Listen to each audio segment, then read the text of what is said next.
السلام علیکم ورحمۃ اللہ وبرکاتہ۔ اما یبلغن عندک الکبر،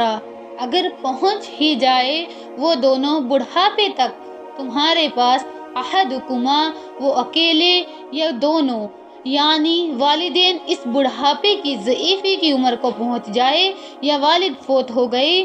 تو والدہ پہنچ گئی، یا والدہ فوت ہو گئی تو والد ضعیفی کی عمر کو پہنچ جائے، یا پھر دونوں ہی پہنچ جائے اس ضعیفی کی عمر کو، تو انہیں اف تک مت کہو، جھڑکنا نہیں، ولا تنہرہما ان کو جھڑکو مت، وقل لہما قولا کریما تو ان سے بات کرو نرمی کے ساتھ، ادب کے ساتھ۔ کسی وقت ان کی بات ٹالنی بھی پڑ جاتی ہے، ابا جان یہ بات میں نہیں کر سکتا، میری مجبوری ہے، لیکن سختی کے ساتھ نہیں۔ ایسی بات نہ ہو کہ جس سے ان کا دل دکھے، ان کے دل میں یہ خیال آ جائے کہ آج یہ میرے سامنے سینہ تان کر بات کر رہا ہے، کل یہی تھا وہ چھوٹا چھوٹا سا جو لپٹتا تھا میری ٹانگوں میں آ کر،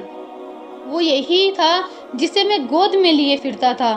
بس ان کا دل نہ دکھے، اس طرح سے بات کرو۔ والدین کے لیے بھی ضروری ہے کہ اپنے بازو کو، کاندھوں کو عاجزی کے ساتھ ان کے سامنے جھکا کر رکھو، سینہ تان کر بات نہ ہو ان سے، بات جب ہو معلوم ہو کہ جھکے ہوئے ان کا ادب کر رہے ہیں۔ وَقُلْ رَبُّ ارْحَمْهُمَا كَمَا رَبَّيَانِي صَغِيرًا، اور دعا کیا کرو کہ اے میرے رب ان پر رحم فرما، دونوں پر، جیسے کہ انہوں نے مجھے پالا جب میں چھوٹا تھا، میں تو سب سے زیادہ ضعیف تھا، کمزور تھا، میرے لیے آرام کا انتظام انہوں نے کیا، میری غذا کا انتظام، میری کھانے کا انتظام انہوں نے کیا، مجھے تکلیف ہوتی تھی تو تڑپتے یہ تھے، تو اے میرے پروردگار اب ان کے احسانات کا میں کیا بدلہ چکاؤں، میں تجھ سے ہی درخواست کرتا ہوں جو کچھ احسانات انہوں نے مجھ پر کیے ہیں تو ان کی خطاؤں کو بخش دے اور ان پر رحم فرما۔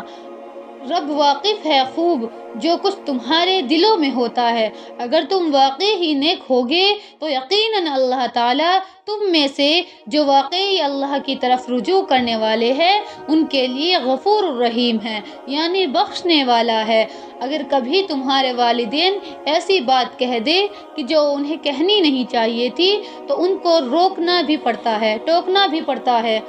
مگر روکو ادب کے ساتھ، عزت کے ساتھ۔ اگر تمہارا دل صاف ہے تو اسے اللہ جانتا ہے، اللہ غفور الرحیم ہے۔ اللہ ہم سب کو اپنے والدین کی عزت ادب کرنے والے بنائے اور ان کے فرما بردار بنائے، آمین ثم آمین۔